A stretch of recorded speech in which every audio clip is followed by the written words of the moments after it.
this Government Operations Committee hearing. It's Monday, October 3rd, and 3:04 p.m.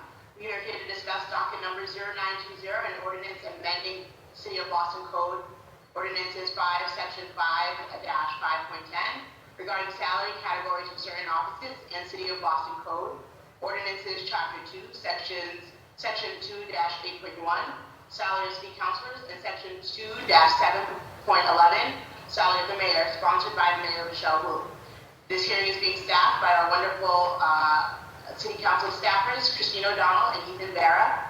I'm going to give opening remarks, we'll then turn it off over to councilors for their opening remarks, admin opening remarks, and then we'll have a time for councilor questions. We will also have another panel, and then we will open up to public testimony. I want to say good afternoon to everyone who's here. I want to say thank you to my colleagues for being here in order of arrival. We have City Council President Ed Flynn, City Councilor at Large Aaron Murphy, City Councilor for District 8 Kenzie Bach, City Councilor at Large Julie Mejia, and I will acknowledge my other colleagues as they enter this hearing. I'm the City Councilor at Large Ritu Bijen, the Chair of the Committee on Government Operations. This docket is sponsored by Mayor Michelle Wu. In accordance with Chapter 107 of the Acts of 2022, modifying certain requirements of the opening law and relieving public body with certain requirements, including the requirement that public bodies conduct its meeting in a public place that is open and physically accessible to the public, the City Council will be conducting this hearing remotely. This enables the City Council to carry out its responsibilities while ensuring public access to its deliberations through adequate alternative means. The public may watch this hearing via live stream at www.boston.gov/city-council.tv and on Xfinity 8 RCN 82 files 964. It will also be rebroadcasted at a later date. Written comments may be sent to the committee email at ccc.go@boston.gov and will be made a part of the record and available to all councilors. If you wish to sign up for public comment and have not done so, you may email christine.o'donnell@boston.gov for the link to do so, and your name will be added to the list. One moment, some folks are trying to get in and want to make sure everyone can get in.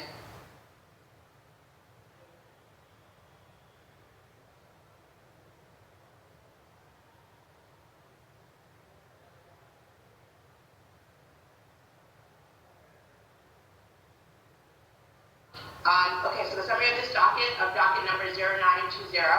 This ordinance will amend current laws regarding salary for certain officers, city councilors, and the mayor. Currently, the mayor's annual salary is $207,000. This proposal would increase the mayor's salary to $230,000. See City of Boston Code Ordinance Chapter 2, Section 207.11. The current salary for city councilors is $103,500. This proposal would increase the salary of city councilors to $115,000. The city charter and state law, Chapter 39, Section 6A, states that the mayor shall be paid an annual salary that is fixed by ordinance. See Section 13A, Chapter 376 of the Acts of 1951. Section 6A of Chapter 39 specifically provides in the relevant part that the mayor and the city council shall receive for their services such salary as the city council shall determine by ordinance. Sections 3 through 7 of the docket increase the salary range for various appointed positions in the administration in the following categories: Category 1A, Category 1B, Category 2, Category 3, and Category 4A. According to the minutes transmittal letter, the administration reviewed salary ranges of positions throughout the city in order to assess and analyze compensation levels for elected officials and key leadership positions. The Compensation Advisory Board issued a set of recommendations concerning the appropriate salary ranges for the mayor, city councilors, and various appointed positions. This proposal will adjust the level of compensation according to the Compensation Advisory Board's recommendations. The changes to the salary range for elected officials will not take effect until after the next relevant election. The changes to the salary range for the appointed positions will take effect retroactively to August 1st, 2022. The following individuals will be joining us today on behalf of the administration, and I want to thank you all for being here. Chief Alex Lawrence, People Officer, Yusufi Valley, Deputy Chief of Staff, Mayor's Office, John Tobin, Chair of the Compensation Advisory Board, and Joanne Wisniewski, Chief Human Resources Officer and HR Transformation Lead. Did I get that right, Joanne? Just want to make sure. Ms. Niske, thank you. With Niske. This afternoon, I'm joined by my colleagues, as I mentioned earlier. And so I want to thank everyone for being here. I wanted to just start off by saying that I am grateful for the work that all of our city employees do, and I'm glad that we are taking the time to increase the salary for some of our appointed positions and for the city councilors as well. We know that to work here for the city of Boston requires that you live here, and that is becoming an increasingly burdensome ask because of how expensive it is to live in the city of Boston and because of the increase to the cost of living. If I could, and if I know if many of my colleagues could, if we had a wand and were able to increase summarily the salaries of our workers, whether they be the hookies, whether it be secretaries, admin staff, whether it be our security guard officers who greet us every day, we would do so in an instant because of just the cost of living and what we require of our workers. This is our message loud and clear to the administration and to folks in A&F and on the 8th floor, I believe they're on the 8th floor, that we, City Council, support an increased wage for our workers so that they can live here, so that they can raise their families here, so that they can realize either the dream of homeownership or rents that are on 30% of their salary. And so I would like to just go on record saying that, and I know many of my colleagues, if not all of my colleagues, feel that way as well. We've also been joined by City Councilor at Large, Michael Flaherty. But, as part of my opening remarks, one of the things that I wanted to also just share is some data that my office has collected regarding City Councilor salaries. We know that we received a report from the Compensation Advisory Board, and which also includes the Deloitte report, and we noticed that there were some shortcomings when it came to really delving into comparisons based on city council salaries. So I'm just, for the beginning here, going to share my screen so that folks are able to see we just sent out this link and this information, but so that folks are able to see the data that my team was able to gather showing the different ranges. Section 2 of this ordinance includes information regarding increased city council salaries, so just wanted to share my screen to show folks some of that. Can everyone see? Awesome. So this is just this is a graph that compares nationwide councilor compensation, which includes part-time cities that where the city council performs their duties part-time, and the different sizes of bubbles that just as the size correlates with population. So if anybody can guess which this bubble is, this is New York City because it has such a big population, and this is Los Angeles. We here are here in magenta, the city of Boston. And if you'll notice on the x-axis is the council salary, and here on the y-axis we use as a metric for how costly it is to live in the city. We have the average price for a two-bedroom, to rent a two-bedroom in the city. And what we see here for the city of Boston is, as we know, Boston is one of the fourth largest rents around the city, and that's exemplified here, which is why it's one of the higher bubbles, one of the higher circles here. But in terms of the city council salaries, it's it's below the average, which we average out based on the information that we gathered here. The average to be around 124,000, and so and that's the average. And we know that our rent is above average, and our cost of living is above average. Here, if you look at a similarly situated city in terms of both population and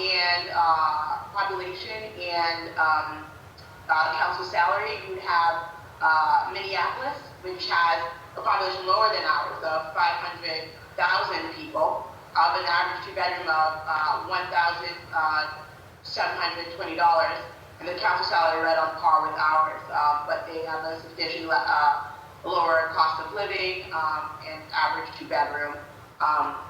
Comparatively, if you look at a city like DC, which I believe is right here, where the average two-bedroom is comparable to ours. Ours is $3,360, and for Washington D.C., the average two-bedroom is $3,200. The population similar to ours. Their council salary is around $141,000. And And so everyone has this link in the data, and you can take a look at this. And there are different graphs as well. This is the compensation removing part-time, I think, which shows even more drastic comparison of where we stand in terms of salary with respect to how high an average two-bedroom is. This just includes that information with population, and this is it. If you wanted to remove and just look at them without considering population, it also shows you council salaries compared to two bedrooms. So I wanted to make sure that everyone had this information, so when we are able to discuss salaries in a way that is really data driven. And I look forward to conversations about this. I also, want to make sure that folks know, we have a diversity council of folks who are trying to do the work of representing their constituents and also representing the diversity of the city.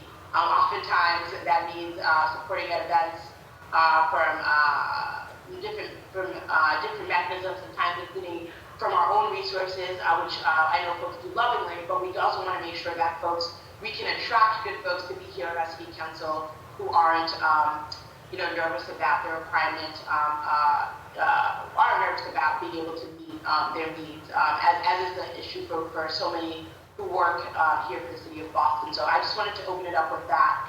In order of arrival, I'm going to pass it along to my city council colleagues, beginning with City Council President Ed Flynn.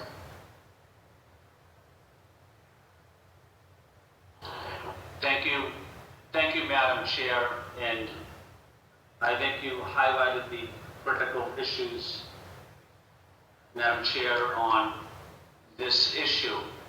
And I also want to acknowledge the important role that the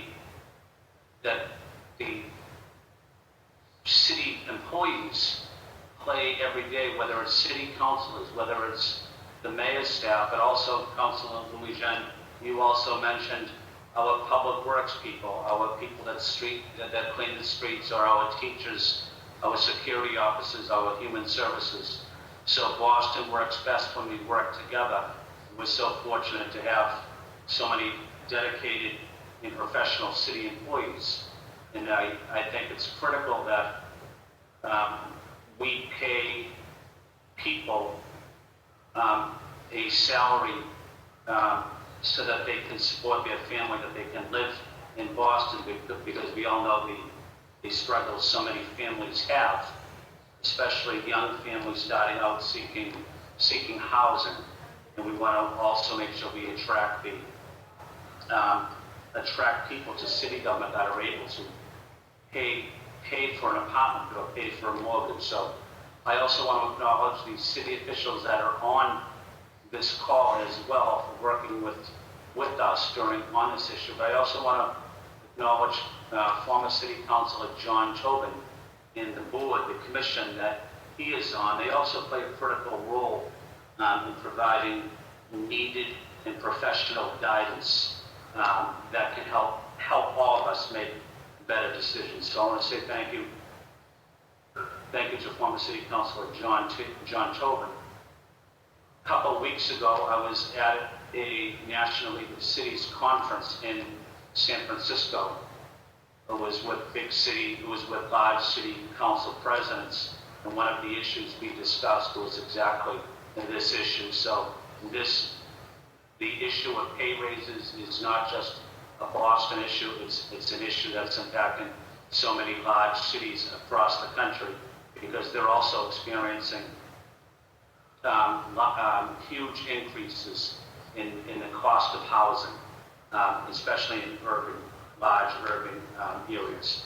So having said that, I'm looking forward to this discussion in the interest of being transparent. I came out when the original proposal was made, and that it was appropriate that city officials, including city councils, but city departments, receive a pay raise. So I'm on the record of a pay raise for city officials.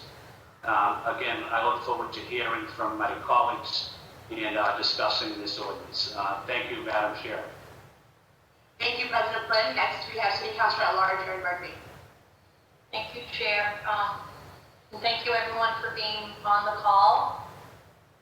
So even just seeing your report, Council Louisiana, now comparing, I know I've looked at the ordinance that was brought forward to the council back a while back, but I know that many of the hearings that I attend for pay raises, a lot of our city workers are up for new contracts, and we are approving 1.5%, 2%, and 1.5% pay raises. And the 115 to bring us up from 103 to 115 is a 12% pay raise. So I just want to make sure that we're keeping the percentages in range.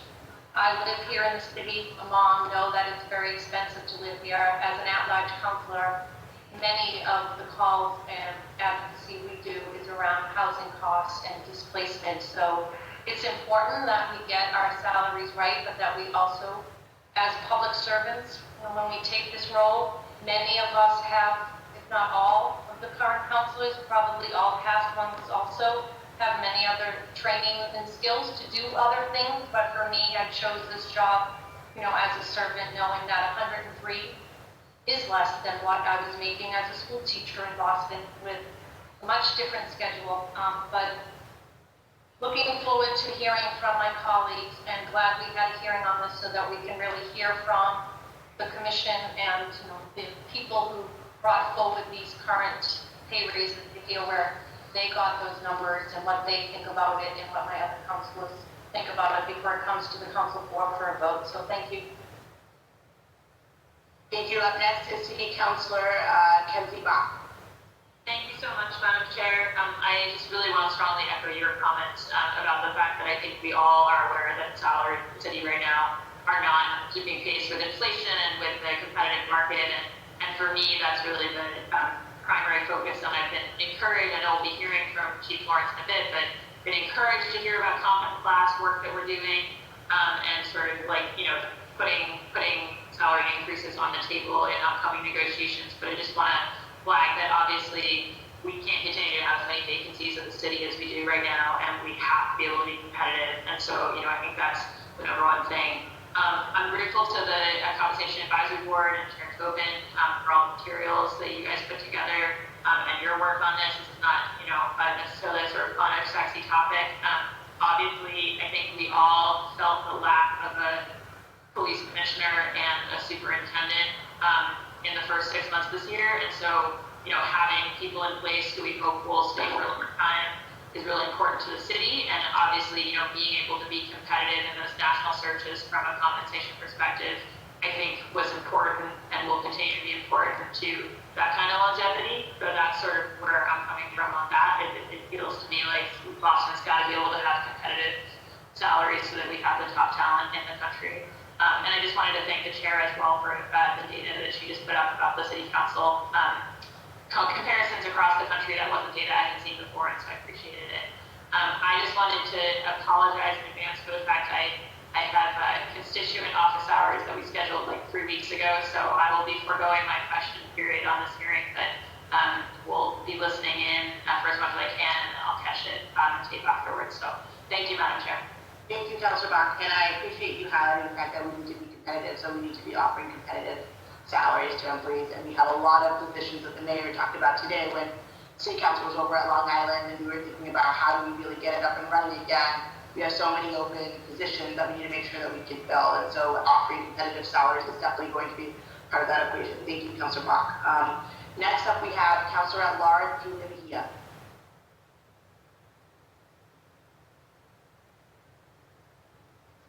Can you hear me?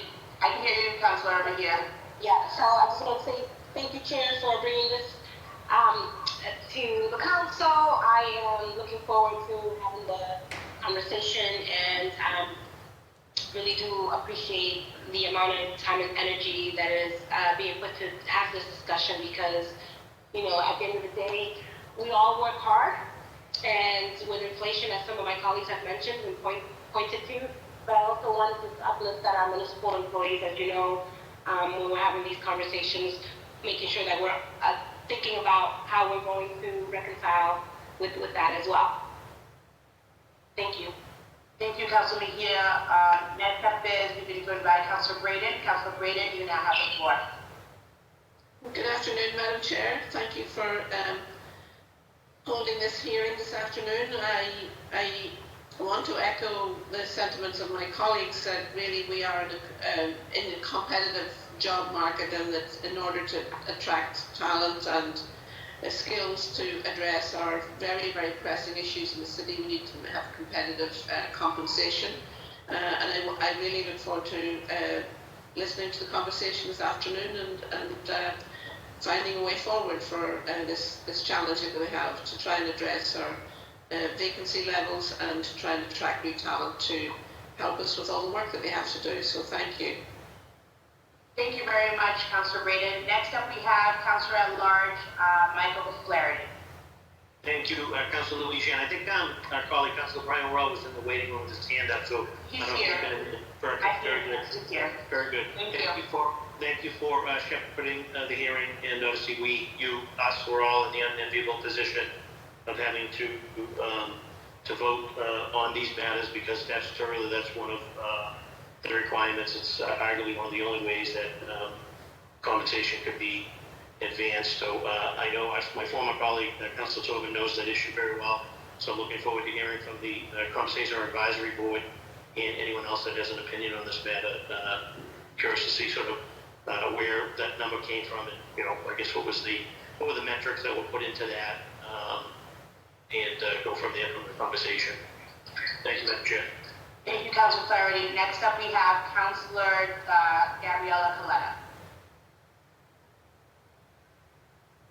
Thank you, Madam Chair. Thank you for leading us through this process. You've been incredibly thoughtful and intentional. So I just want to say thank you. Thank you as well to the advisory board for their work. Just pretty much what everybody else has been saying. I know that we want to prioritize competitive salaries to keep up with the cost of living and inflation. We are reviewing salaries for our commissioners, namely police and fire. The numbers that you provided earlier too for the city council compensation in comparisons for 2 other cities were helpful. I think in this conversation, I'm going to be thinking about all municipal employees, especially those who make the least, but who work just as hard as all of us. So I do look forward to the conversation and how we can be helpful bringing all pay levels up, especially given upcoming negotiations in collective bargaining. Thank you. Thank you, Councillor Coletta, and Councillor Brian Worrell. Thank you, Madam Chair, and thank you to the advisory board on their work on this. As my colleagues have mentioned, yes, we want to make sure that we're being competitive with our commissioners, but also with our city employees as well. And I know that's for further discussion. But with the rising cost of living and inflation, just want to make sure that we keep that front of mind also when we're having these discussions. Looking forward to the discussion. Thank you. Thank you to Councillor Worrell, and thank you again to everyone for being here. We're now going to turn it over to the administration. We again have Chief Alex Lawrence, People Officer, Yusufi Valley, Deputy Chief of Staff, Mayor's Office, John Tobin, formerly City Councilor John Tobin, Chair of the Compensation Advisory Board, and Joanne, I'm going to probably say it, was Nesky? Correct. Thank you. Awesome. Chief Human Resources Officer and HR Transformation. So I'm going to now turn it over to you all to make your presentation. You now have the floor. Thank you so much, Councillor Lujan. I'm going to attempt to share my screen for our presentation, so hopefully that is working. Can you all see my screen now? Yep. Excellent, thanks so much. So again, I'm Alex Lawrence. I'm the Chief People Officer for the City of Boston. Councillor Lujan has introduced the rest of the folks in our panel, so I won't go over that a second time. Thank you so much for all of your remarks here. I'm excited to be here today to talk about this.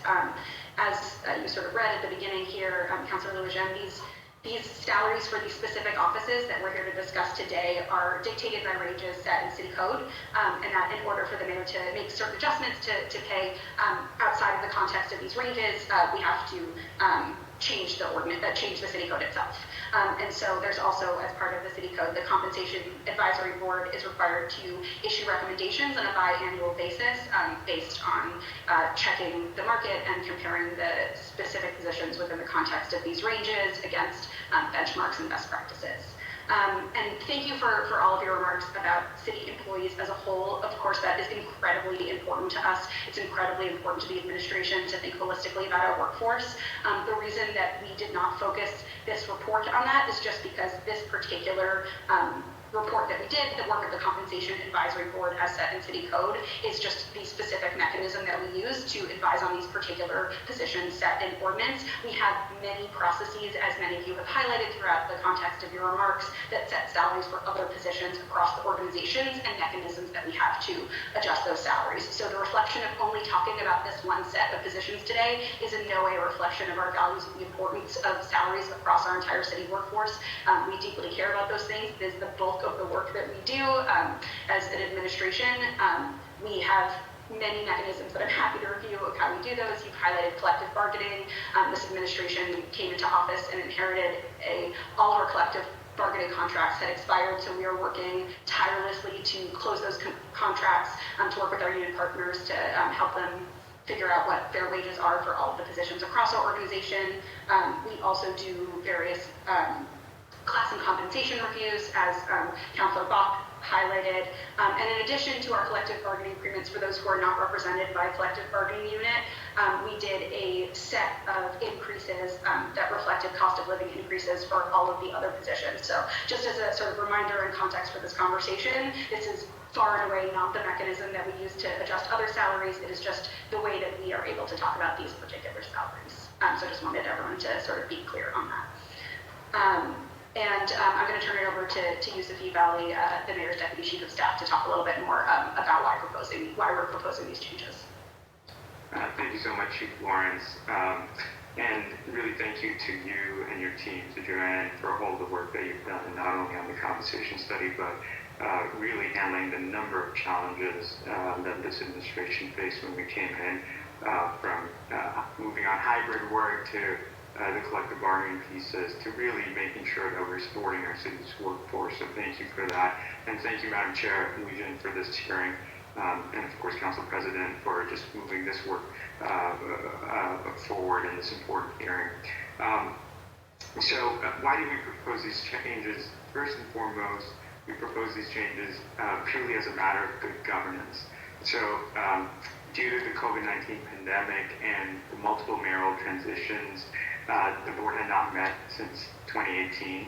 And so the Mayor Wu really just wanted to make sure that we moved very quickly on fulfilling our obligations in this ordinance. And so quickly constituted the board, and in March in particular retained Deloitte Consulting to review job descriptions and salary ranges for senior level management, and to really complete the study. The board, and thank you so much, Chair Tobin, your leadership has been so important and critical in moving this work forward. Reviewed the recommendations in the study, and then in July moved forward and approved those studies. So one was a matter of good governance, but the other piece, as each one of you, as I've heard the councilors speak, have kind of echoed, the real critical reason we wanted to move on this from the administration side is because we need the best and brightest and most diverse leaders leading our workforce here. And the mayor has a big vision. Each of you have a big vision, and we need strong leaders to be able to implement mayor's and your shared vision.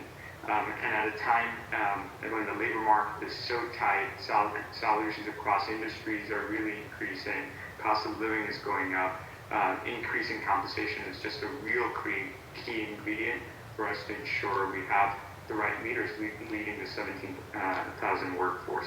So that's the reason we've prioritized this work, moved on it as quickly as we have. And with that, I'm going to turn it over to former City Councilor and Chair of the Compensation Advisory Board, John Tobin. Again, former Councilor Tobin, thank you again so much for all your leadership in this. Thank you so much, Yusuf, and to you, Chair Louisiane, and to the other members of the Boston City Council. And obviously, Alex has mentioned this, and it's been mentioned a number of times. For most strangers to the body, having honorably served on the City Council, Boston City Council, from January 2002 through August of 2010, and I can say it's one of the happier times in my life, both personally and professionally.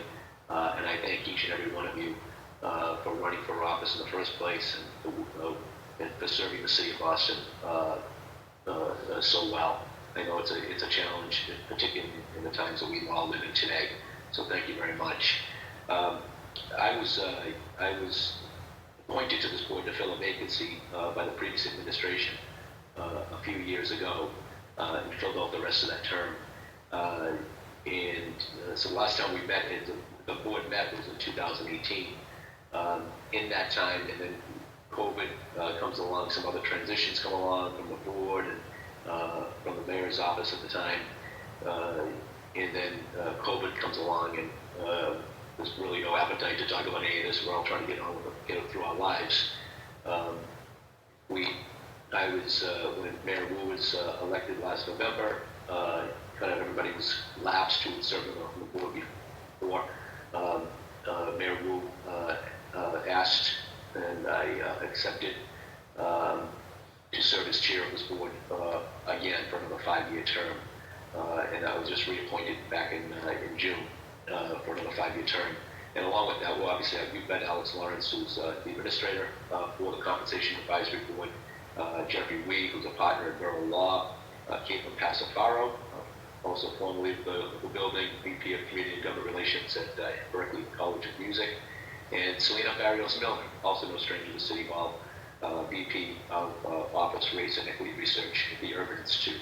So that's the membership of the board. This board was established back in 1986, really at the urging of a lot of folks, because at the time the school committee, the elected school committee at the time, was not compensated. And so there was discussions around compensating members of that elected body, and that kind of led to the creation by ordinance of this compensation advisory board, not just for the salaries and of elected officials at the city council or the mayor, but has been pointed out for so many of these different positions along the way. And as government, becomes more complex and grows in some areas to fit the needs, to suit the needs of a growing population of the city of Boston, so do complexities in terms of reclassifications, in terms of salaries and benefits in the times. So this report was commissioned by the city of Boston with Deloitte, who's also is a partner with the city, and a couple of other ventures in terms of human resources. It was submitted to this board for our review, and then in a public meeting, we voted to approve the recommendations to go to your body for your discussion and hopeful approval. So with that being said, that's my brief introduction, and happy to answer any questions and comments, address any comments that come up as a result of the rest of the hearing.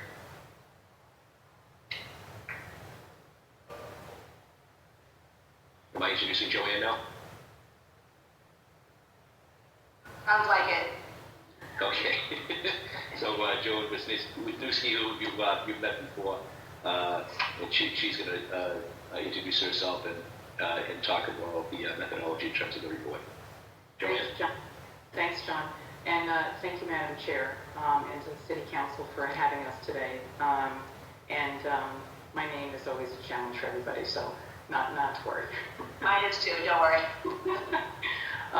So I'm here representing the Office of Human Resources. I'm working with Chief Lawrence, and I came on board the city as part of an HR transformation project, and this is one of the areas that we did look at specifically to improve our whole class and compensation work. So as Alex said, a lot of the work we do every day is looking at salaries across the city. And love working for the city of Boston. It's an awesome city, but it's also a very challenging city when it does come to trying to recruit and retain people because of compensation. We've got a lot of great competition in the city, but when we get people excited about public service, it does help. And often we talk about total compensation and trying to explain to them benefits and those things, but salary is the first thing that they will look at when they're looking at job postings out there. Next slide. So I'm just going to review the scope and our methodology of how we did this work. As we said, we did it in collaboration with Deloitte. Deloitte is one of our partners on the HR transformation, and we used their tools. And it wasn't just the 25 positions covered by the ordinance. Actually, the full scope was some 60 positions. We looked at all of the leadership positions across the city because they hadn't been looked at either in a number of years. And we wanted to make sure, again, that in trying to attract and retain people, that we were equitable across. And department heads, cabinet heads, and other key roles. We compared the job descriptions to fiscal year 21 and 22 and the actual salary ranges that people were receiving in that time frame. And when we worked with Deloitte, we used two sources for the data. And Madam Chair, you said it in your opening remarks, data is your friend here because we really have to make sure that we're looking at really good equitable data. So with Deloitte's help, we looked at their salary survey, which is a combination of pay factors, world of work, ERI, several sources in there with thousands and thousands of companies with their compensation data. Also, not just base compensation, but if they had any other incentives. We made sure that we only looked at government industry. We did not look at the private industry. We also did look at, just for future reference, for the mayor's consideration, looking at salary compensation, if there were any incentives. But again, all of our numbers that we've presented here and in our report to the Compensation Advisory Board were all based on straight compensation. We also then, as the advisory board had done in previous years, also looked at comparable localities. So we really had two surveys, if you will. We had the larger one from the salary database and then the comparable ones. Can we come back just one slide, please? So this was the process that we did. We had to collect all of the jobs, make sure that they were updated. We went over those with the administration, the different cabinet heads, got confirmation on that. Then we pulled the market data and we looked at the market data. And when we say age the data, if somebody's survey was 2 or 3 years old, we worked with Deloitte to age it to bring it closer to today's salary ranges. And then we reviewed with the administration where we had very large variances. Was there a difference in our scope and our job description versus another municipality? So we clarified all of that. So we had that data. Then the second survey we did, the next slide please, was we then worked with localities. We looked at the same localities we had looked at in 2018 and made some adjustments, and I'll address what adjustments those were on the next slide.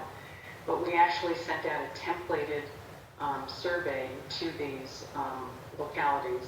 And given what's on everybody's plate, we know that many of our folks in those other cities are still dealing with COVID and short on resources. We only got 5 comparable localities that actually gave us their raw data back based on the job descriptions. So then it took us a little bit longer, but again, we wanted to make sure we finished the work. We then went and worked with Deloitte and pulled the public data, made sure that we verified it with some context that they had, and came up with those results. And again, looked at the differences if we had very big variations. Next slide. So these are the comparable localities that we looked at for the 60 plus positions.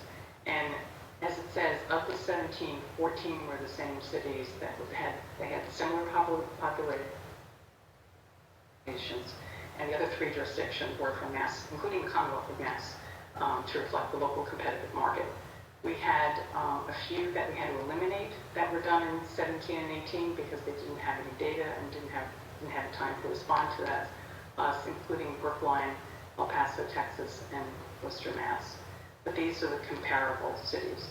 So in the report that we presented to the Compensation Advisory Board, here's our positions, here's how we compare to the salary survey, the Deloitte salary survey, multiple surveys in there, and then here's how we compare to the localities. Next slide. So when we looked at base salary alone, If we looked at our overall variance to the market, when we looked at our base salaries, here's where you see where we had our differences.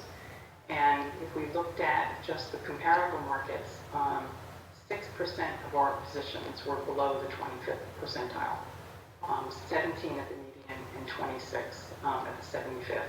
And as we've gone through all of our benchmarking, whether we've done it other departments or positions across the city over the last couple of years, and as we continue, we're always looking at, we want to get to at least the 25th, if not the 50th percentile, again, to be in a competitive market. So this is the data that we presented to the advisory board. And obviously, as we were going through it, working with our CFO and the financial side of the city of what's the budget impact as we look at this. Next slide. I'm sorry. I don't know if I went too fast on that, on the methodology, if anybody has any questions on that. I'm happy to finish up from us here, and then we're certainly obviously happy to address any questions that members of council have. But thanks so much to Joanne and your team for all of the work that you did. Diane and Brian and Kathy and the class and comm team put in so much work to ensure that everything that we do is both sort of rigorous and data driven and also financially sustainable for the city, but as well as attracts the best possible talent, as the rest of the folks have covered. So based on the findings that the report that the city and Deloitte did together, the Compensation Advisory Board met, and we created recommendations to to salary range adjustments for the titles listed in the ordinance, and put forth those changes when we filed this amendment to council. And so you can see across the various categories that are listed in the ordinance ranges, we at a high level proposed increases, but from between 15 to 30%, which obviously those percentages were reflected in sort of where we found the position benchmarked across the various research that we did. That 15 to 30% number actually sort of neatly reflects, it was based on benchmarking, but also is set in precedent. It's about the same that the last round 4 years ago was proposed to increases. So we feel like these are both incredibly helpful. This will be a incredibly helpful tool for us for talent attraction and retention that sort of partners that with the financial sustainability and sort of reflects a moderate increase that is similar to what past administrations have done over a similar period of time. And you can, so I won't read all of the proposed ordinance changes aloud and get specifically to the numbers, but you can see in the proposed ranges, all of these ranges, again, reflect about a 15 to 30% increase in the proposed categories. And then finally, as we filed this, so the process that Joanne so helpfully explained pertains to those positions that we did that were listed in the ordinance, that very exhaustive process that we did. In addition to those changes, the Compensation Advisory Board did recommend that we look at the council and mayor's salary in association with this, and based on changes to cost of living since the last time the positions were adjusted in 2018, that's where we came up with these figures to propose a change by 11%. Those were not done based on that very specific, deep methodological process that you saw comparing individual job descriptions to position titles. This is how it's been done traditionally. We've basically proposed an increase that reflects the changes in cost of living to these salaries. These salaries, again, are not a range, so the things that are different about these than everything else that you saw, they are specific salaries. So for the ordinance positions, we're making changes to the entirety of the range, and then can allow people to grow within that range. The salaries for the mayor and council are specific dollar amounts. That's how it's structured in city code. And the other difference between this that Chair Lujan explained at the beginning is these particular salaries will not be effective until the next municipal relevant election, whereas the other proposed changes we're making will be effective backdated to August 1st. Florence, if I can interrupt, sorry, with one small question, that this also includes part-time council positions, right? With the minimum here being 23,100. Just want to make sure that we point out that this range is inclusive of part-time council positions. Yes, absolutely. And sorry, I should have been much more specific. When we look at this range right here, again, that doesn't reflect this sort of deep methodology that Deloitte looked at.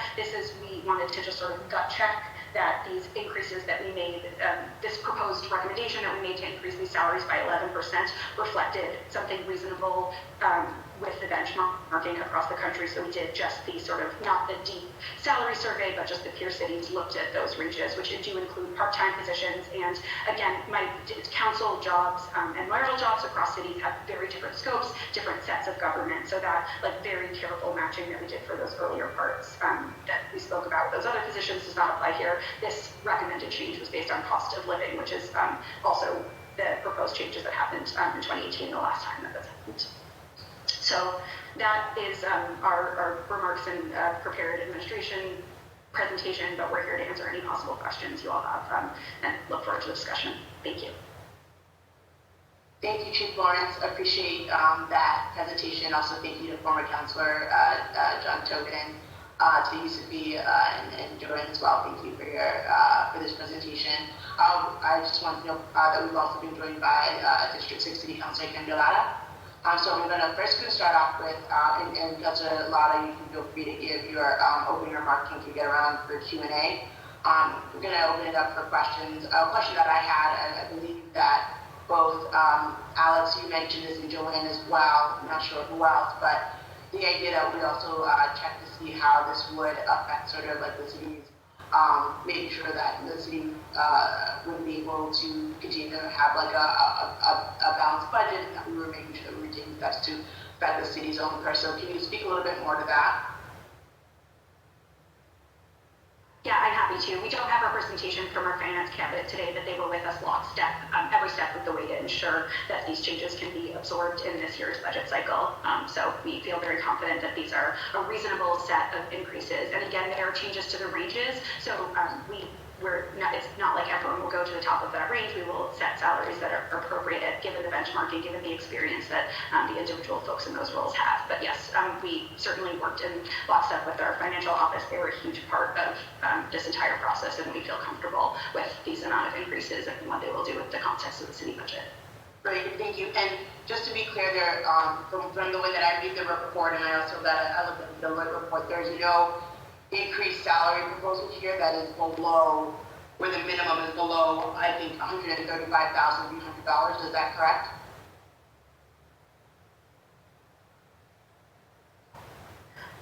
Sorry, could you repeat the question? That under this ordinance, the proposed salary increase, that there's no increase that is below, where the minimum is below, the proposed increase is actually below $140,000. That's not true. So the ranges themselves, the proposed range for category 4 will start at 110 and go to 160 based on our proposals, and for category 3 will go from 120 to 175. Sorry if I'm misunderstanding your question. Okay. And then the current salaries are from the 2018 CAB report, so we're basing the current report based off of the 2018 report that was created by the Compensation Advisory Board. No, the current salaries being paid to those folks today, the ranges are the original ranges from 2018, Council. Okay. And just so that the prior Compensation Advisory Report, did that also study mayoral and council salaries, and did it study it in the same way as just being sort of apart and separate and just looking at the cost of living? I would have to research that. John, I'm not sure if you know that.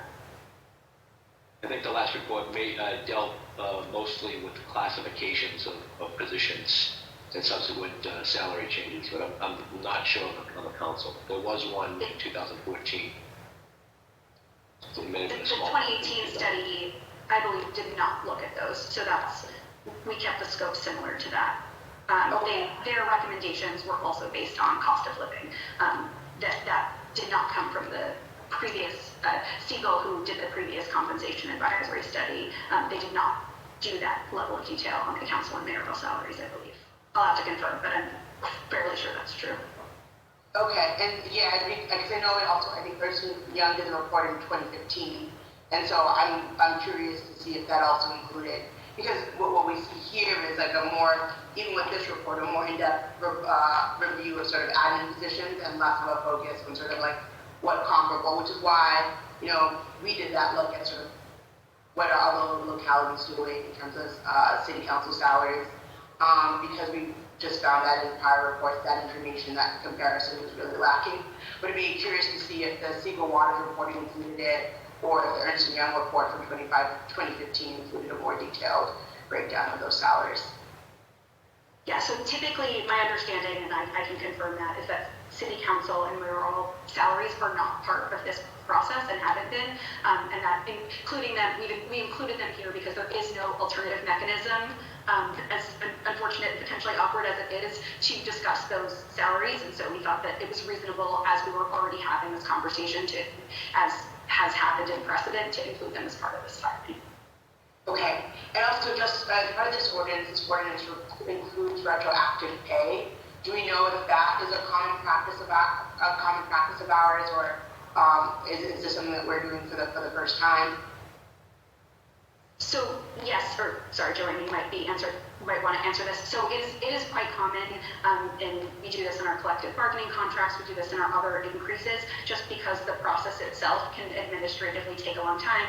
We do a study, we file a hearing.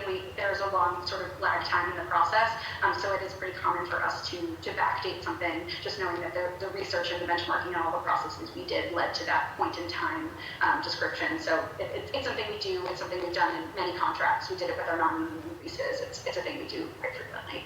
Joanne, sorry, I don't know if you have anything to add to that. Yeah, so I would say the same thing, and Council, we also, again, take that into account with the budget as well. So thank you. Thank you. And I guess just the last thing to just point something out is that this is based on cost of living, at least for city councilors, it's based on cost of living today, today, in the high inflation world that we're in 2022, October 2022, even though this would not take effect until January 2024, where the cost of living could look very different. Okay, I'm going to move on to City Council President Ed Flynn for any questions or comments you might have. Thank you, Madam Chair, and again, thank you to the panel that's here, the important work that you've done. Certainly, I appreciate it, my colleagues in the council appreciate it, and it's important that we attract the best workforce that we possibly can.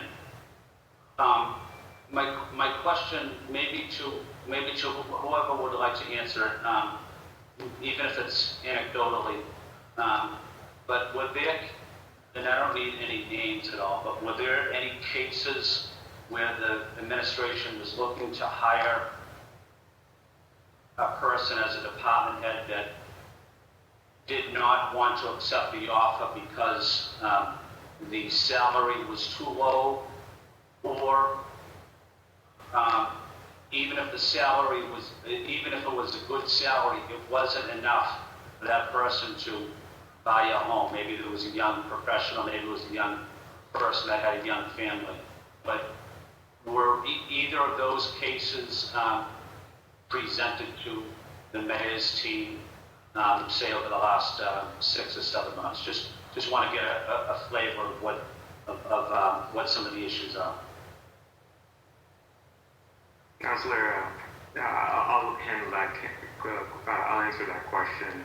I mean, without a doubt. I mean, there's been a number of instances where, we've offered a clear salary and it's not been enough, and we've had to, figure out a way to go higher. So, yeah. Thank you, Yusuf,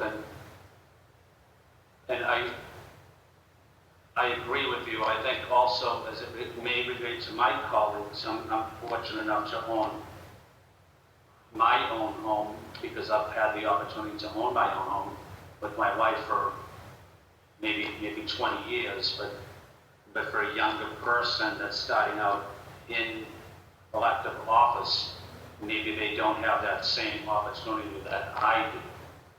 So maybe they are renting, even though city councilors are making $103,000.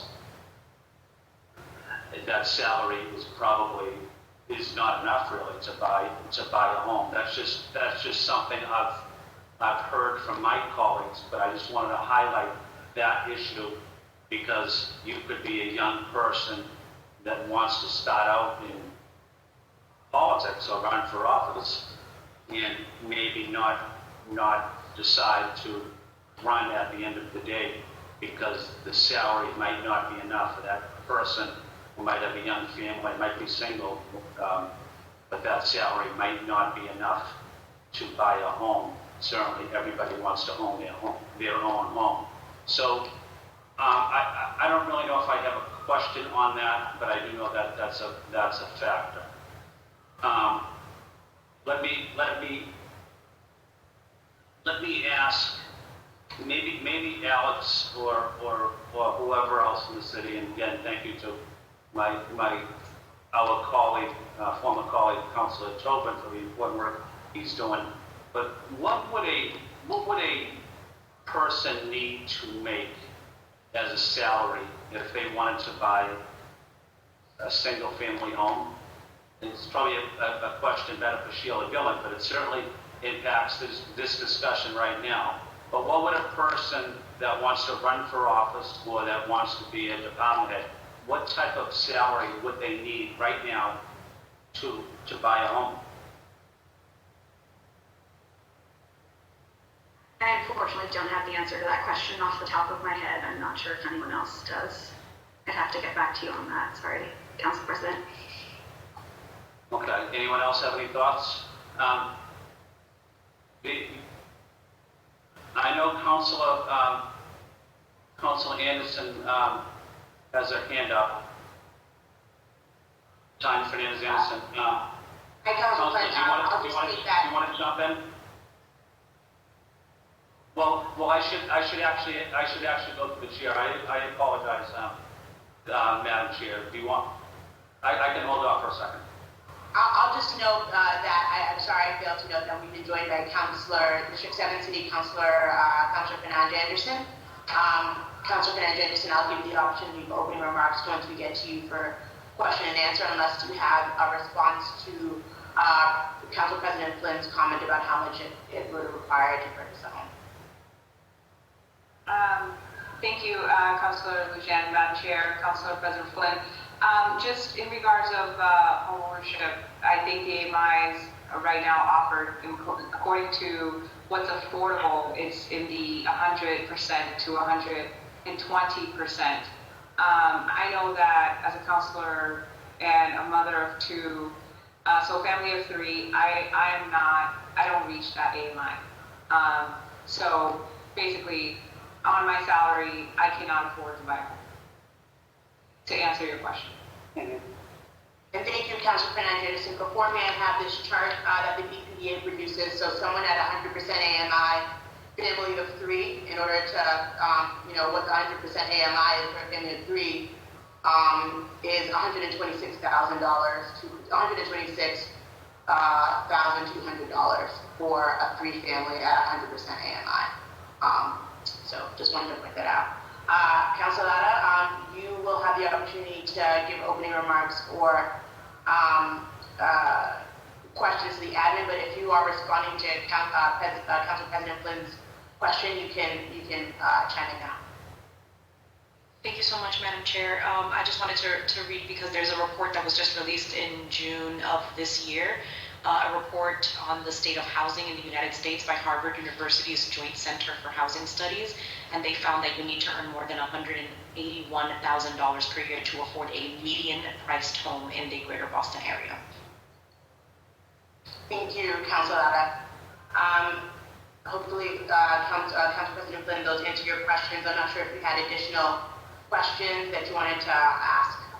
Yeah, thank you, Madam Chair. That information provided by my colleagues is very helpful. So, thank you to both of my colleagues for that information.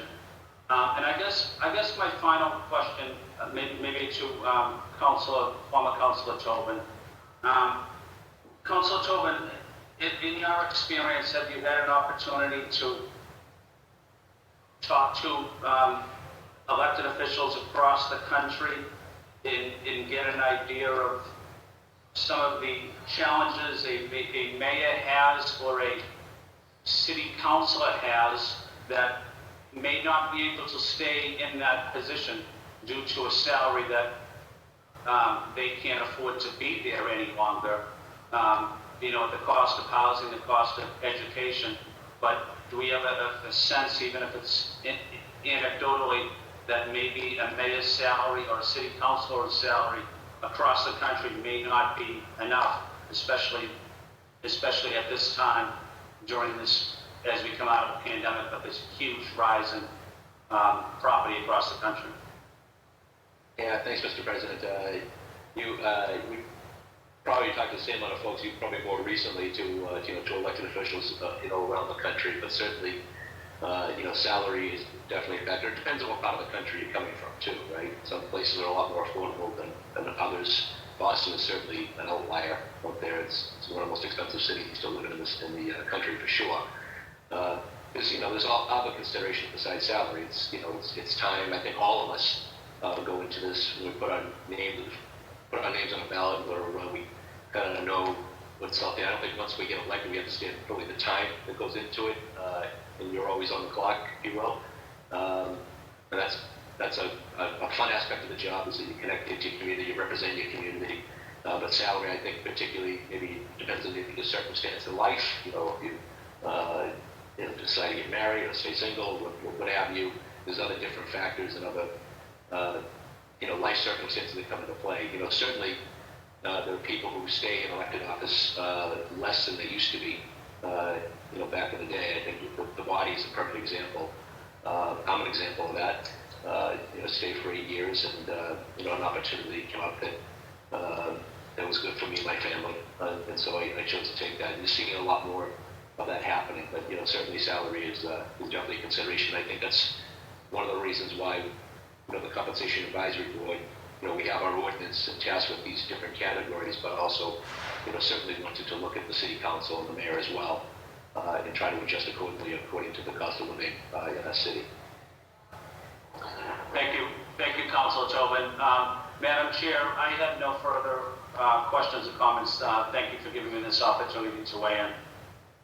Thank you, President Flynn. Next up is Councilor Murphy. Thank you, and thank you to the administration. Your slideshow and your presentation was very informative, and also to the Compensation Board for your work that you put into this. Don't have any specific questions, but happy that I'm on listening to my colleagues and the panelists. Thank you so much. Thank you, Councilor Murphy. Councilor Barker, no one here. Councilor Mejia. Councilor Julie Mejia, you now have the floor for questions. Thank you, Councilor Chair Eugene. I do also appreciate the thought that has gone into the presentation. I guess the only question that I have is, in terms of timing, I heard that for the general department heads and will go into retroactive, whereas the council and the mayor will be for 2024. And I'm just curious about that timeline and what was the thought behind that decision, and just curious about how that lands and what that looks like. Is that for the mayor, when the mayor in her fourth, when she wins again, or is it in the next municipal cycle for both council and the mayoral? I'm just curious about what that looks like. If you could just, somebody can expand on that, that would be great. John, you may have more of the history here than I do, but in general, I believe in around 2014, there was an opinion stopped by the administration to the State Ethics Commission, specifically on the matter of council and the mayor, the council voting on their own salaries. And I believe after the ethics State Ethics Commission at that time recommended that the salary changes be effective in the following municipal election. So we were following guidance from that previous advisement from the State Ethics Commission that I believe happened in 2014. John, correct me if I misstated any of that. That's my understanding, Alex, and thank you, Councilor Mahir, for your question. And in full transparency, while I was a member of the City Council, the council did receive, two salary increases. It was just a timing thing as far as I was concerned, but and they took place immediately. I think there was always somewhat of an uneasiness. It's an enviable position for you all to be in, because these are a whole bunch of other increases and reclassifications, but it also affects you. Kind of voting on your own salary increases is not the most comfortable position to be in as an elected official. I completely understand that. I've never been there. But I think Alex is right. Back in 2014, the last time there was a consideration made on this, there was an opinion sought by State Ethics, and that was they decided to change it till after the next election cycle. For the City Council, my understanding that would be January of 2024, and then for the Mayor's office it would be January of 2026. Yeah, no, and thank you, former Councilor Tobin. I really do appreciate the understanding of how uncomfortable it is for us to be even having this conversation with you guys right now. So I just want to acknowledge that I acknowledge the level of discomfort here.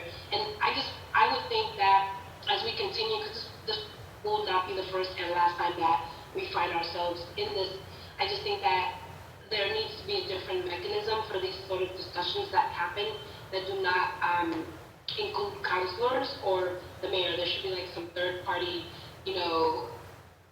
mechanism in place so that the conversations could be had without any of that type of element to it. So, but here we are. This is the way we're going to have to proceed. But I just think moving forward in the future, there has to be some other mechanism put in place where the council is not having this conversation. But we run the budget, so we have to have the conversation. So it's damn if we do and damn if we don't. So here we are. Thank you. Thank you, Councilor Mejia, for those questions. And I also just like to point out that there is some statutory, it's also some of this is subject to statutory interpretation. I'd like to just state for the record that the opinion of the State Ethics Commission is just that, it's an opinion. And there's section 6A of MGL Law, chapter section 6A of MGL Chapter 39 states that no change, no increase or reduction in such salary shall take effect during the year in which such increase or reduction is voted. So there is there is an argument that some folks have made that means, okay, maybe potentially it doesn't take effect in this calendar year, but potentially it could take effect into the next year in 2023. That said, there is that State Ethics opinion, and there is that conflict. So just wanted to point out that it's not necessarily a settled black and white thing, that there are areas of gray in terms of the date on which that this could be effective. Okay, thank you, Councilor Mejia, for your question. I think that was, and your comment, I think that was well taken by myself and members of the Boston City Council. Next up, gotta make sure I get the order right. Next up is Councilor Liz Braden. If you're here, the floor is now yours for questions. Maybe she's no longer with us. Okay, I'm going to move on to Councilor Michael Flaherty. You know, the floor. Thank you, Madam Chair. And to the Compensation Advisory Board, which 3 or 4 cities were we most compared to in your analysis, and what were some of those metrics, and I guess where are we different from some of those cities in terms of size and scope of the work and legislative powers, et cetera, that we do that they may not do? I just want to kind of get a sense as to, when you did, when you looked across the country, who are we most aligned with, and former Councilor Tobin knows our job probably better than anybody. So I'm just curious to sort of get that sense from you as to, who are we lumped in with?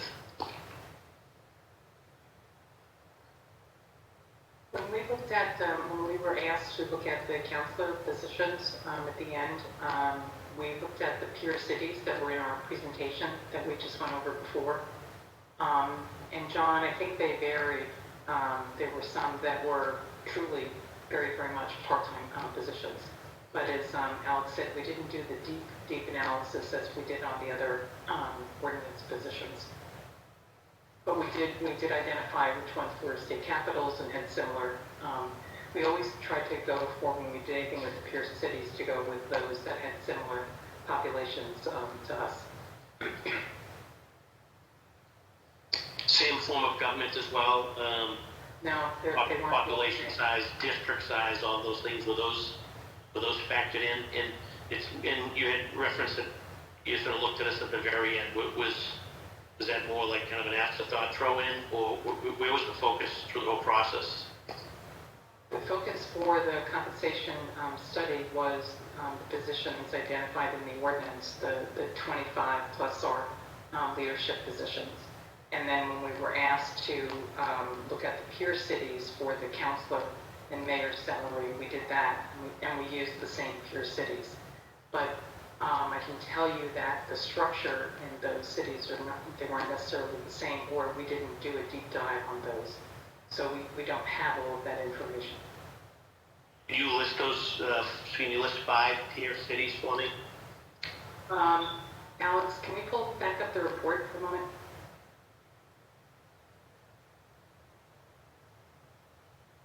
Here are the peer cities that we did for both the salaries for the other categories, and we also did for the mayors and the city councilors. We looked at all of these cities. In the case of when it says Commonwealth of Mass, we just looked at the governor's salary at that case. Then so obviously I see the cities and I see their population, but can you tell me what the city council and the mayor, what's their compensation package look like? I think we do have that in a separate report. We'd have to get that back over to the council.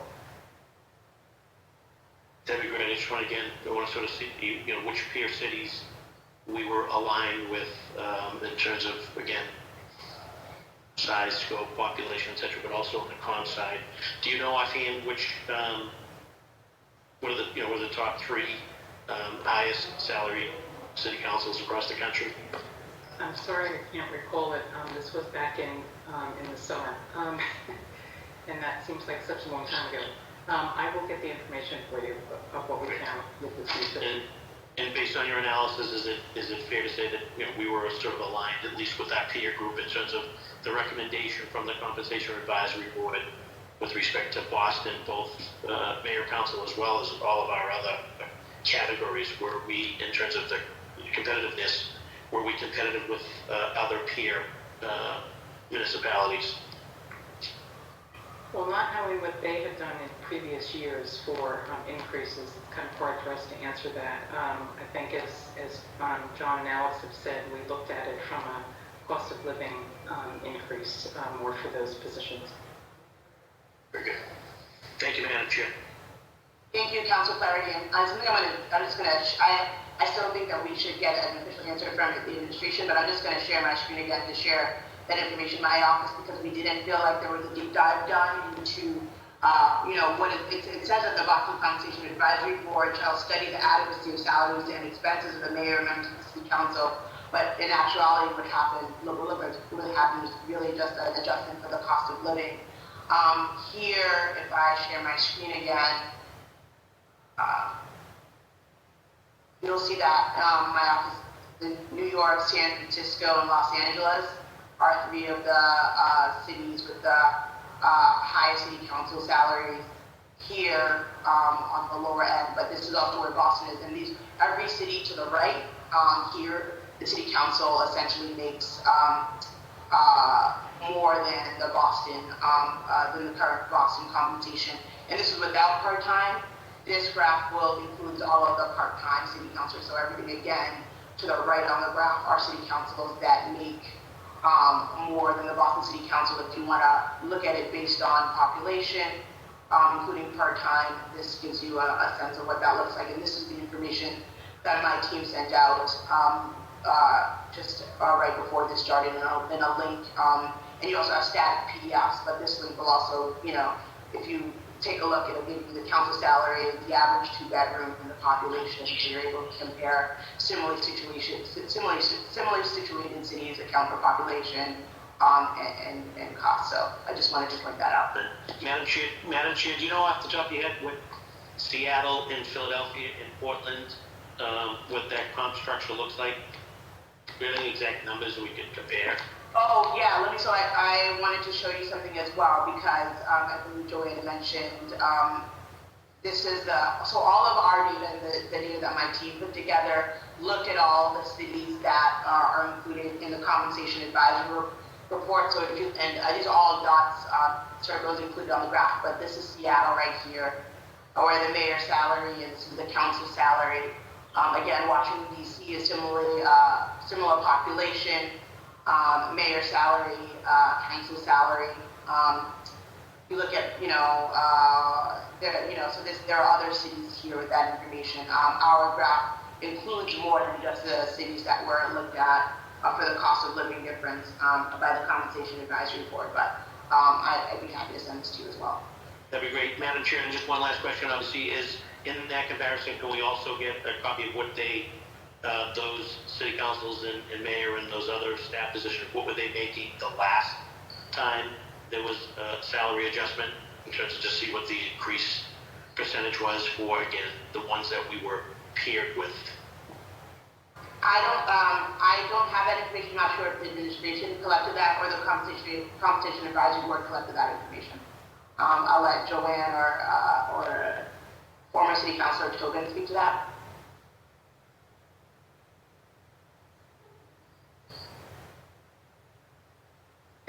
I don't believe we looked at, go ahead, Jim. I was going to say, I think we have to take away to look at what was looked at in 14 and 18 from the previous ones, but I don't think the previous studies included those details as well.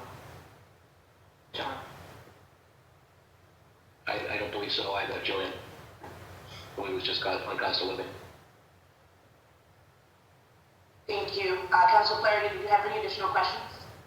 Just lastly, in those jurisdictions was the mayor the highest paid public official over, superintendents and commissioners, etc.? I just want to get a sense as, what are other cities doing? Is it uncommon for commissioners and superintendents to have higher salaries than the mayor, the CEO of the city? Is that the norm across the country, or are we different in that aspect?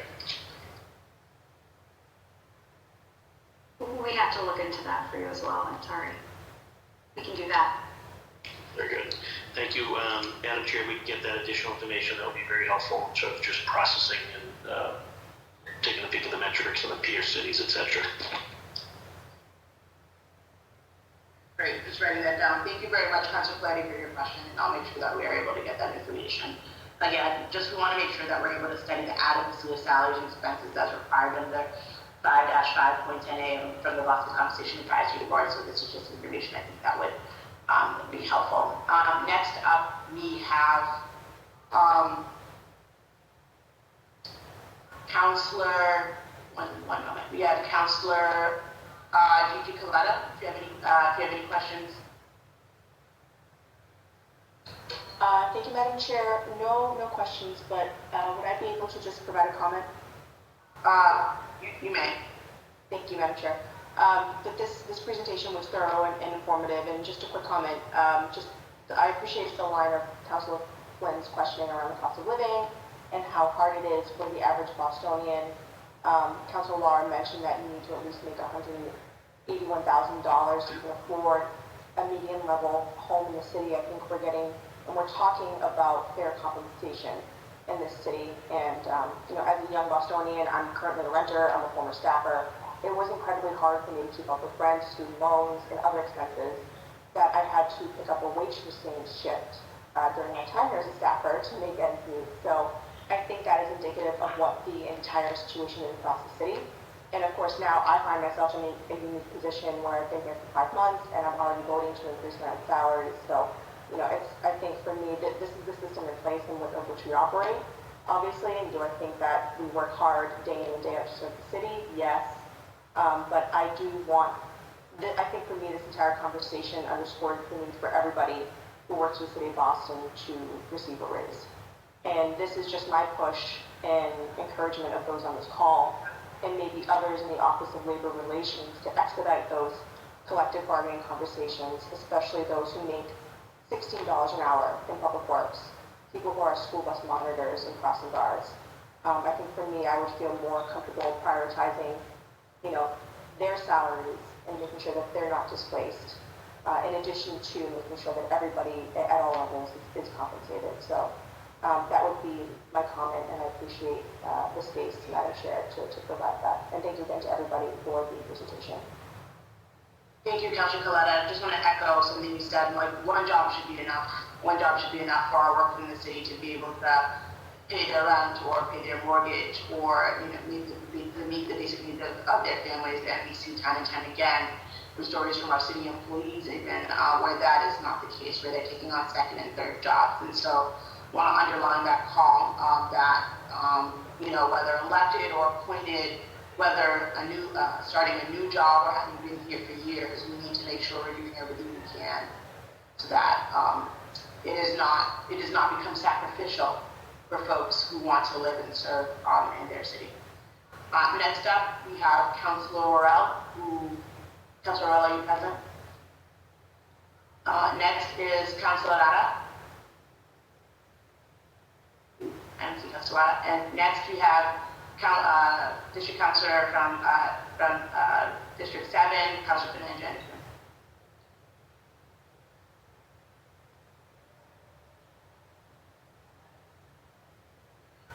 Thank you, Madam Chair. I think I have to second what Councilor Coletta just mentioned about fairness to the rest of city employees and how we're paying people here in the city. You saw what we did with the budget in terms of, just a salary increase with admin staff for the councilors. And that was a struggle, and that I think was pending a couple of years. And folks don't have a couple of years to wait just so that they're not displaced, right? I looked at the math, and on average, I think I can speak for most of us here. Our schedule is about 80 to 100 hours a week. On minimum, my schedule is about 80 hours a week. At 80 hours a week, we earn about $24.75 an hour. And then when it's really busy, when we're going like 100 hours, we're looking at just about a little under $20 an hour. So as councilors, we get paid less than chief of staffs that work, less than chiefs of departments rather, that work in the city of Boston. It's not a competition. I want you to be able to provide for your family, for yourself, and to excel, and to build, and to make, to lead productive lives, to prosper. But when you look at the amount of work that we do and the amount of responsibility that we hold, to know that every single chief of every department in the city of Boston makes more than 30 councilors, it's not a laughable matter, but at the same token, it's like, wait, how did we get to this? Because we work hard and we hold a lot of responsibility. And then to add the AMIs, as I mentioned earlier, we barely reach it. And so I can speak for myself. I know that folks here probably already know, like, we can have this conversation for the sake of full transparency with the community and just close, go line by line and compare city to city, and look at, what would it take to actually meet cost of living. But I know that at least I feel that it's a consensus, and correct me if I'm wrong, that everyone here knows that they should be getting paid more.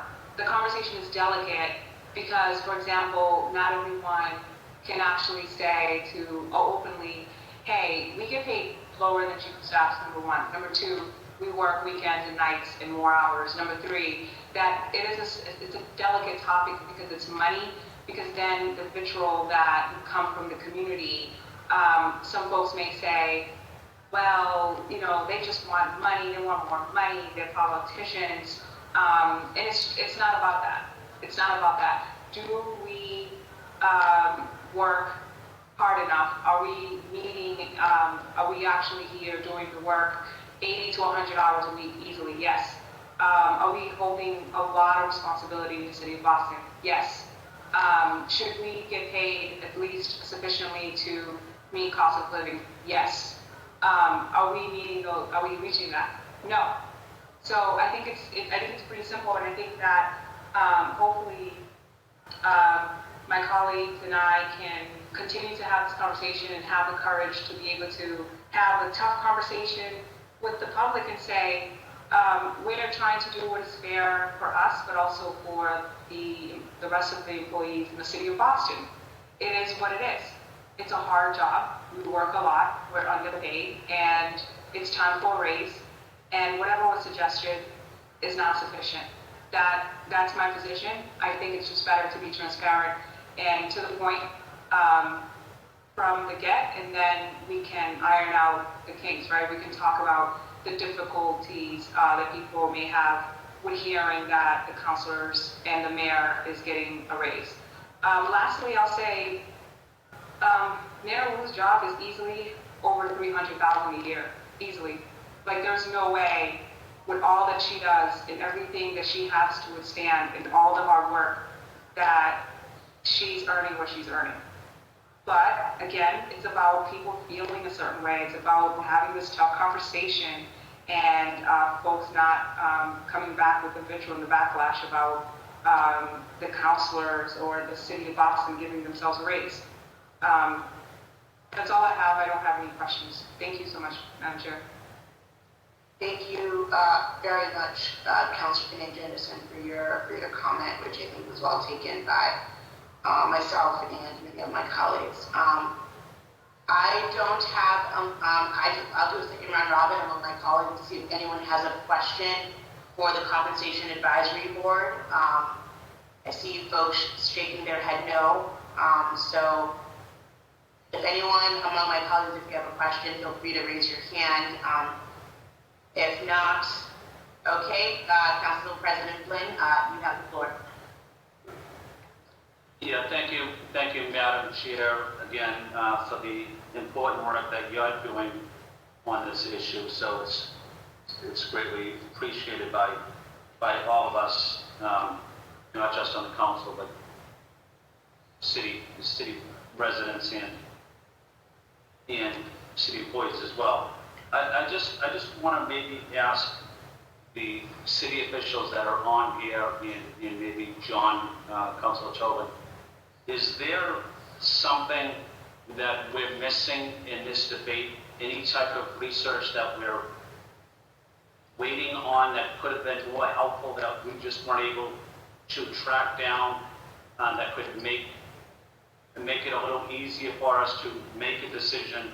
But are you confident that you have all the information that you requested in providing us as a body with the most appropriate information at this time?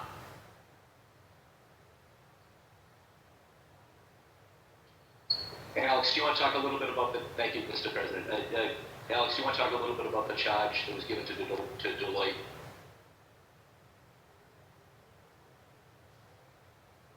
Yeah, Alex, you're on mute. Sorry, just. Okay. Yeah, I mean, I feel sort of confident in the, sorry, John, what exactly were you suggesting? Just the overall charge that was given to Deloitte on the commission study, yeah. Right. Our scope for the work. Right. Was, Alex, if I can take that. So the scope for the work was the positions that were in the ordinance in those 4 categories, and also our senior leadership and department heads. It was not including the council and the mayor's salary. for the deep analysis that we partnered with Deloitte on.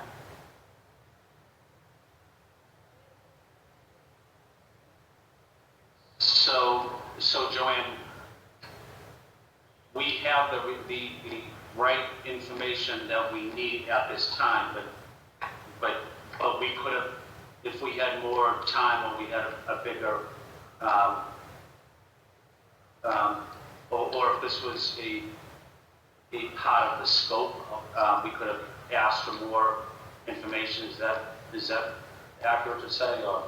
Yes, and I think what the chairperson has presented in the analysis there, where you did look at those cities, and you looked at the comparable salaries and population, and if they're part-time, I think that's giving you a good deal of information now on the councilor and the mayor's position.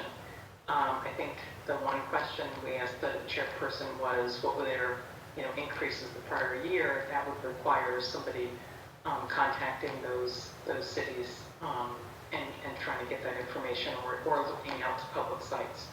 But I think you've got the chairperson. I think you have a lot more of that information now. Thank you, Joanne. I think my final question to Councilor Tobin, who has done this before. John, after you've done this process in the past, did you as a group go back and kind of do a lessons learned, what worked well, what didn't work well, how the process could have been run a little smoother, or some of the lessons that we can take to the next few years when we do this process again? Just trying to get a sense of you on what your experience is in this field, but also, is there something that stays with you that could help this process as we make a decision? Yeah, thank you, Mr. President. I was on the body for two of them, so I wasn't involved in the process per se. I was ancient history in 2005, but in the last time the councils and the mayor the salary increase was given was back in 2014. As I mentioned in my opening remarks, I came onto the board to fill a vacancy midway through a 5-year term. And so at that time in 2018, the last time we issued a report to the city, it was really on reclassifications and a couple of bumps, I think, for certain department heads, but there was no increase given, for the or offered for the city council or for the mayor's office at the time. So, but your question's a good one. In terms, we've got a full body now. We're able to meet, virtually have this mechanism or in person. And so I think the board, we've had conversations with the city about this board meeting on a much more regular basis, and not when you have to. So we all have that luxury, if you will, having full 5-year terms, a full board complemented, and I think all of us have an intention to stay here, God willing, over the course of this 5-year term. So to meet with greater regularity and to review items as they come up, I think will help us all. Thank you, John. Madam Chair, may I ask a follow-up? You sure can, Council President Flynn. Okay. So this question really is to any of the members, or to the mayor's staff, or to my colleague, the Madam Chair. Do we have a sense of what other cities do when they want to increase the compensation of their mayor, city council, and/or department heads?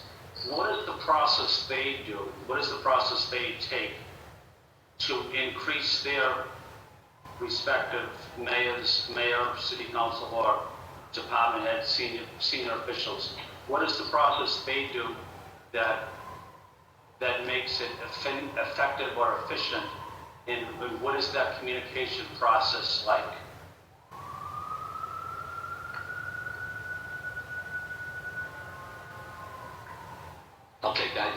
a good question, Mr. President. I'm not certain of that. I just know with Boston, it's been an ordinance on the books since 1986. So I think, if Boston, if you're looking to change the way it works moving forward, I think your body has would have the opportunity or the ability to look at prospective changes and then vote on that as a body and send it to the mayor's office and use that mechanism. Thank you, John. Madam Chair, I have no follow-up questions. Thank you for giving me the opportunity to ask a couple questions. Of course, President Flynn, thank you for your questions. I don't see any questions along with my other colleagues, but I'd just like to reiterate the request we received for information. Oh, I see. Councilor Mejia has her hand up. So, Councilor Mejia, I'll turn to you. Sorry, thank you, Chair. I kind of want to underscore Councilor Flynn's question. I think that in my question,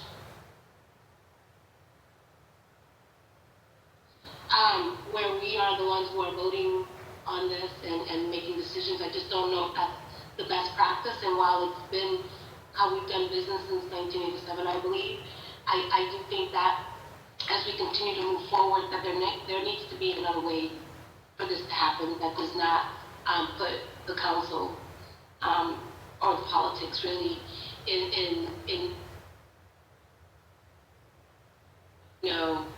my question around or making some advocacy around thinking of another way to do this moving. And I do agree with Councilor Anderson. We do work 12 to 16 hours a day at times, right? And so I do believe that there is definitely something that we could be doing differently, and I look forward to exploring what that could look like moving forward. Thank you, Councilor Mejia. We lost you a little bit at some point because of, at least I couldn't hear you somewhere, but I think the general gist of what you were saying, I think we definitely all heard. And echo, what, President Flynn said, which was echoing your statements about, are there alternatives to how we as a city council have to be put in this awkward position of advocating for salary, what the salary should be. Other cities use this mechanism and others don't. There have been city councilors in the past who have proposed, rather than us having to put out a figure, pegging it to something that wouldn't require us to say a certain amount, that would be what we should be doing for all of our workers and making sure that they're able to meet their basic needs, pay rent, pay their mortgages, and pegs it to something other than us, awkwardly raising our hand and saying it should be this amount. So I think that I just want to underscore what you stated. There are other, the state house, for example, does it via area median incomes, and bonuses are granted for championships. There are different structures. But I'll just say that one of the things that I've been trying to underline, that there are prior reports from 2015 that were really extensive, and really, I think, if you look at the requirement for the CAB, really did the work of studying to see what those salaries are compared to 2018 and 2022. So one of the requests that I have is if we can get data from the consultants that worked all the data that really undergirded the report here regarding city council salaries and all the salaries rather, because I think all this data would help us understand how we really got to the numbers that we have. My team did what we could by pulling together the cities that were mentioned and additional cities and information, but it would be good to have all the information that was relied on by consultants and creation of this report with respect to mayoral salaries and city council salaries based on, all of the things that my, colleagues stated. We don't look like we're keeping up with peer cities that are, have the same population that, where the cost of a 2-bedroom apartment to rent is what it is in Boston. And I think all of that supports doing more than just looking at the cost of living adjustment, especially when past increases weren't solely based on that. So if we could get that information for the 2022 report, I think that would be helpful. Is that a clear enough ask, Chief Lawrence?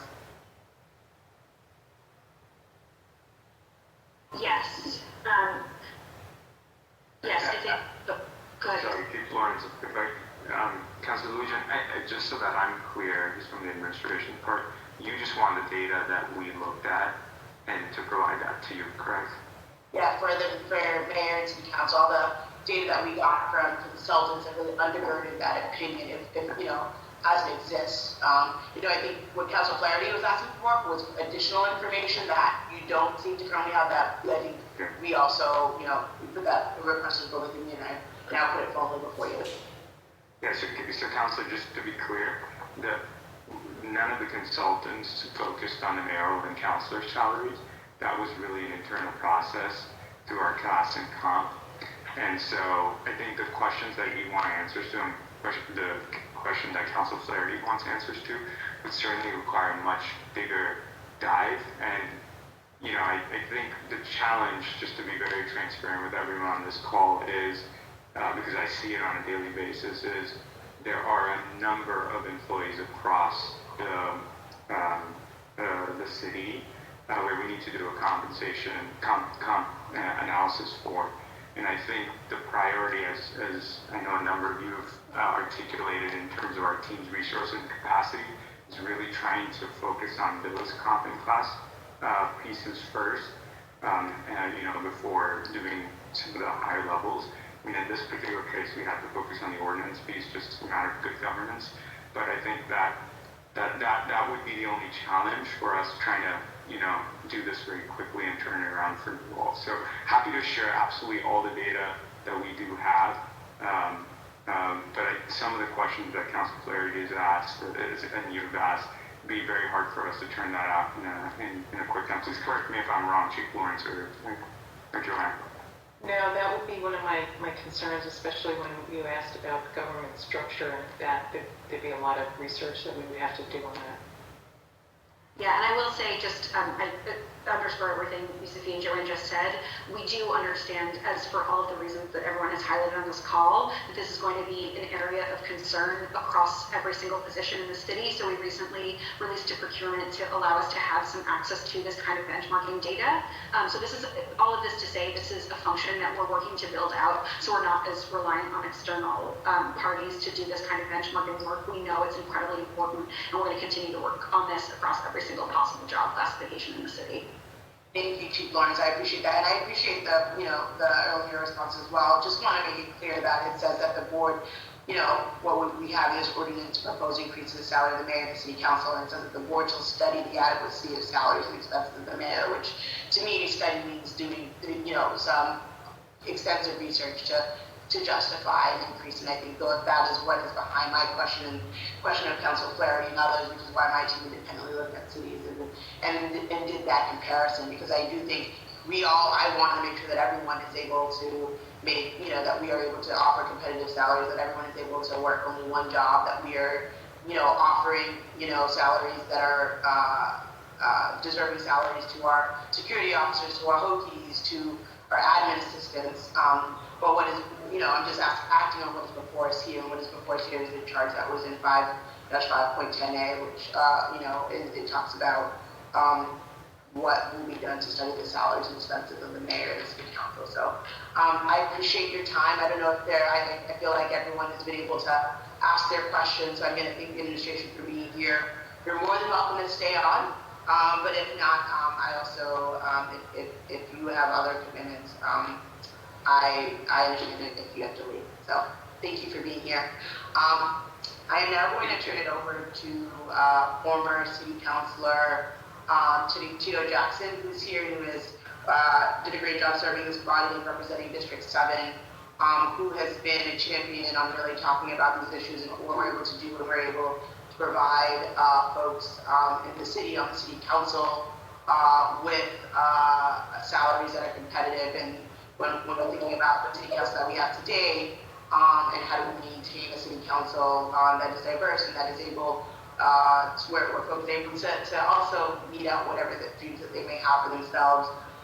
You know, and I want to underscore what Councilor Mahid and Councilor Fernandez stated about, you know, this is a job that we all do from love, and because we love all of the work, and we love our residents, and we show up and we answer calls at all times of the day.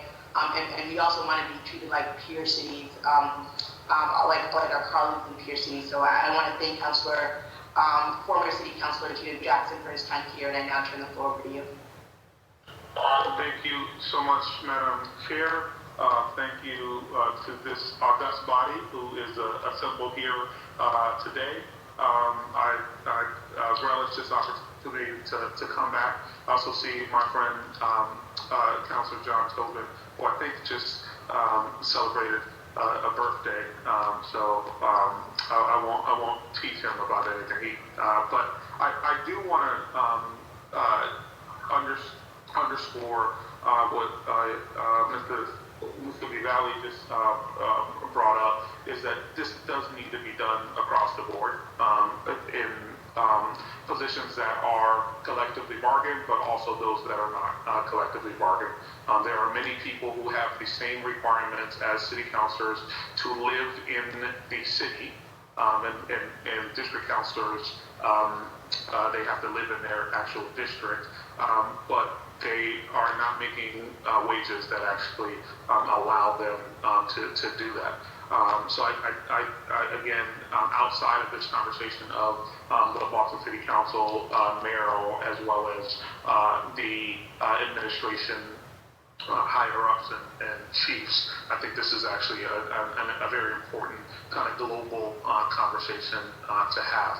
I will note it is important that some of this data is actually readily available. The Pew Foundation in 2016 did a report, and it is entitled Salaries Up, Tenure and Share of Women Down on the Philadelphia City Council, but it changes reflect trends across 15 major cities. It's actually a 2016 report, so I think one of the things that I was pretty good at when I was on the council was actually copy, cutting, and pasting, and really looking at other opportunities to kind of analyze this data. And a couple of things that jump out to me is that when you look at cities that are somewhat comparable in size, like a city like Washington, D.C., you see about $115,000 salary on average, $117,000 for Baltimore, which is actually the same size city. Larger cities, Chicago, $143,000, Philly, $118,000 to $140,000. I'm sorry, Councilor Jackson. Sorry, former City Councilor Jackson. Can you repeat that number for Philadelphia? And can you tell me when that research was done by Pew? So the Pew study is a 2016 study. They also did one in 2011-12, which is part around the conversation that I was a participant in when we did the last raise when I was on the council. So that study was January 25th, 2016, and does a pretty good job. But when you look at the average salaries for Philly, which have gone up since the study, and this, but the actual average, the range is 118 to 148. The DC City Council is about 115. I'm sorry, I apologize. I actually got that number wrong. There's just 137. Baltimore is 117. And Chicago is 143. And Seattle was between 130 and 140. And so, I think it is, as I heard a couple of councilors speak to, also significant that the cost of living in the city of Boston is very high. And what we should have is a council that does not require individuals who have a family or who are transitioning who have a family or are transitioning from other jobs or the like to have to participate really in any additional job. If they choose to, then that's fine. But I think it's really critical to have a full-time council. And so I think, having a pay level that is commensurate with the ability to do that is absolutely critical. And not to be self-deprecating, but I think as we have seen the council increase pay, I think I would argue that that we have also seen individuals who are more and more qualified and more diverse individuals be able to join the council. And when we look at the council from when I first started in 2011 until today, we are a much more diverse population on the council. So what I would submit is that it is critical that there is compensation that's commensurate with these other comparable cities that will allow for individuals on the city council to continue to do the very important work of the city of Austin. And again, if they choose to have additional work on the side, that they can. The other piece, as noted, housing, in particular, being able to purchase a home is actually very, very expensive, and it does require a great deal of resources to be able to do that. And just to close out, as I started, I think it's also important that we do this not only for the city council, but for individuals who work in the Department of Public Works, individuals who are those individuals who are serving our children and crossing guards and the like. This is something that should be an and, both and not an or. But I think, again, I believe it is critical that we have a council compensation that is commensurate with the compensation across the country. So, Madam Chair, if you could, for the record, I submit that Pew report to be placed on file, as well as the additional information. If you like, I can get that over to you. But I think this is a very important topic. I will note for the individuals who are watching, this council doesn't get to, this actual council does not actually directly benefit, because each of these individuals and the members will have to stand for re-election if they choose to benefit from any of the decisions that are actually being made in this time frame. So I just want to be very clear here that if there is a vote, this council, the individuals who are here wouldn't wake up and have the next paycheck reflect a raise. These individuals would have to run and run the hard election that we all have all had to in order to be able to benefit from this. So I think that's a critical perspective. And Madam Chair, if you have any questions, I have more than I could follow up. Thank you, Tito. How does it feel to be on this side? It feels great. It feels absolutely great to not have to make this decision or to have to take any of these votes that you really great members of the Boston City Council have to now make. I am very comfortable being on this side. Thank you. Well, I want to thank you for your time and for being here. I know that I just have some follow-up. I think you were talking about, and I'm eager to take a look at that. You were talking about that Pew report from 2016, and cities where, you mentioned DC. Well, their salary has now gone up to $141,000. Chicago has now gone up. Seattle has gone up to $136,000. Boston is a major city we should be on par with these other major cities. We are a major world-class city. And as you mentioned, this is an and conversation, right? Being able to walk and chew gum at the same time. So I have so much love for our public works when I need, make sure that, and when I need a trash can in a neighborhood, or when I need to make sure when we experience a snowstorm, just like we work 16-hour days, and a lot of folks here in the city work 16-hour days, making sure that our neighborhoods are cared for and that folks feel like they have a city that is looking out for them. So I just wanted to reiterate that and really reiterate that we are both looking, we are awkwardly in the position of having to look at us.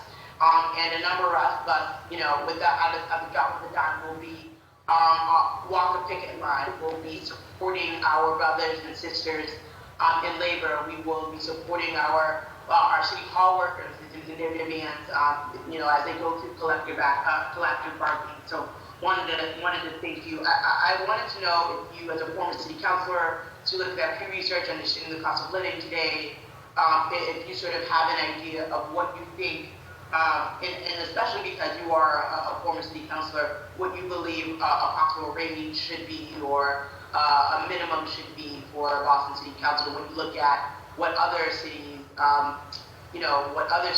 are making. I just also wanted to pull up again this chart. I'm going to share my screen once more so that folks can see where the city of Boston stands compared to other major cities that have a cost of living, right? Look at Chicago, it has a less average two-bedroom is less, and folks are making 116. Or if we look at San Jose, which is right on par with Boston for a two-bedroom, an average two-bedroom of $3,280. Their city council is making $131,000. So just wanted to get a sense from you of what you thought.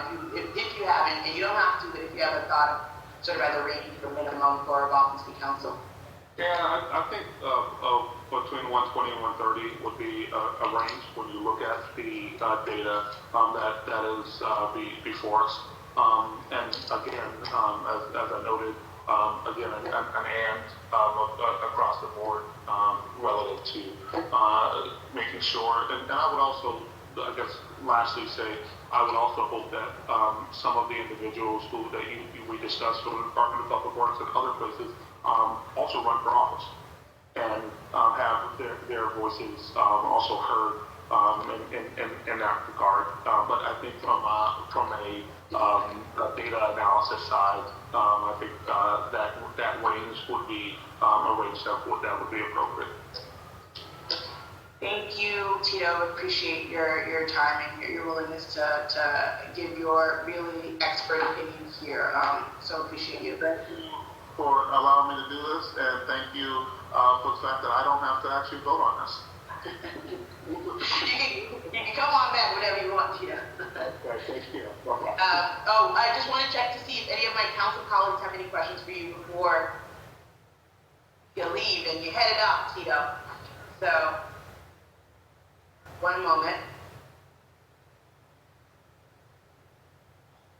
No questions other than just thanking former Councilor Tito Jackson for joining us, because he's been there, done that, and knows what it looks like, so I really do appreciate his insight and remarks here today. Thank you. Okay, thank you, Councilor Mejia. Did anyone have questions for Councilor Jackson, former Councilor, City Councilor Tito Jackson?